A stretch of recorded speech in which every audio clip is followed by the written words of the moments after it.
One of the things that's very interesting, I've interviewed over 100 different leaders, different verticals of business, different styles of leadership. Uh, Yours is unique.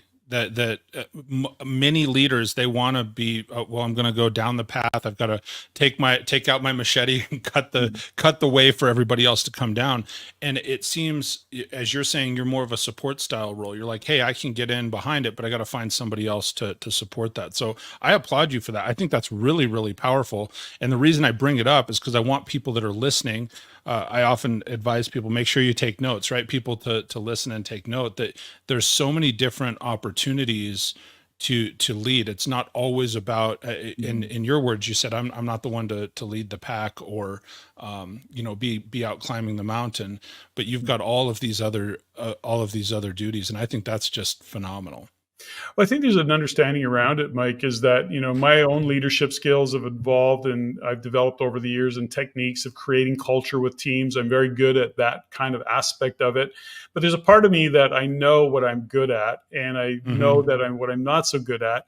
And this also goes back to a lot of years of learning that, number one. And some of it is admitting that. So there is a part of it that we have to understand ourselves better as we go along and then be able to kind of acknowledge that, something, this is not my strength, or maybe it is your strength and you still don't want to do it. There's a lot of things that I'm good at. I've I seen don't that. want to fricking do it. And there's a part of me that is just being honest with myself in that regard. And so I don't have the ego around it anymore, but that's taken time to evolve. When I'm coaching young entrepreneurs and business owners, I'm watching for those kinds of things. There is a statement that many are familiar with, of course, which is don't be the smartest person in the room. And there Sure. was a place where I was often the smartest person in the room. And it took me a long time to figure out that this is the last room I want to be in. I need to be in rooms with people smarter than I am, that Mm-hmm. challenge me, that can tell me what's going on so that I can make decisions. I'm way happier doing that. And then ultimately, I love building culture and team and environment for the team to really excel and succeed. Well, and I think that's fantastic. I do think too, if you're quote unquote the smartest person in the room, I've been in that seat, man. And one of the things that happens is it gets exhausting, right? Because you feel like you're constantly pouring out, and you're right. You do need to be in a room where you can have people pour back into you as well. Yeah. You brought up culture several times, and I'm curious. I'd like to give tangible things. Is there a way you could, put into words what are two, three, four things that you would do from your leadership perspective, and for anybody that is listening, to what are two, three, four things that you would say, hey, take these actions because that contributes to building culture in an organization? Well, I think there's a fundamental around it all, Mike, is that, as a business owner and as the individual that is going to lead the team, if we want to have people stay with us, if we want to be the most productive and to deliver front facing to the clients that ultimately that we serve, it means we want to attract the right people. Now, there's a phrase that I often use with our team, which is high performance as a result of low tolerances.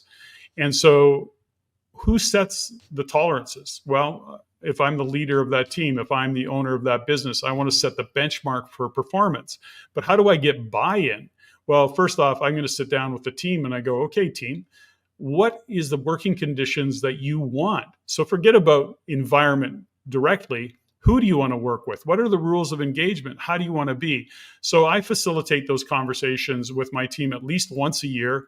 And then we check in, which I then get together with the whole team and I go, okay, what are some of the rules that we have as a team? What is the culture that we want to invite? Now, I facilitate that conversation. I am the pointy end of the spear. So I certainly lead it in a direction that I want it to go, but I also make sure that they get buy-in. I have buy-in because if I ask the right questions, they get to the conclusion that I want them to get to. And ultimately, what do we want? We want a non-toxic environment slash culture. So they hit on things like no gossip, no blame, no complain, show up on time, have the other person's back, make sure that you're front facing and that this is how we treat the clients. And when we talk about environment, we want this facility to be clean. We want people to put their lunch away in the fridge and then clean it out on Fridays and make sure the sink is clean. So ultimately what we have is a group of people that get together that say, these are what we want as a culture, and that the culture is intentional.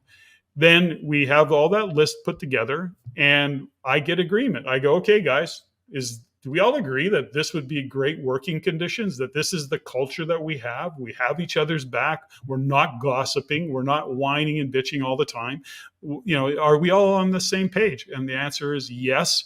Everybody initials that sheet of paper. I do a flip chart and we hang it up, and then that becomes the rules of engagement for the team. No, I love that. So I'm just sitting taking notes. I love the fact that one of the things, and it's so foundational,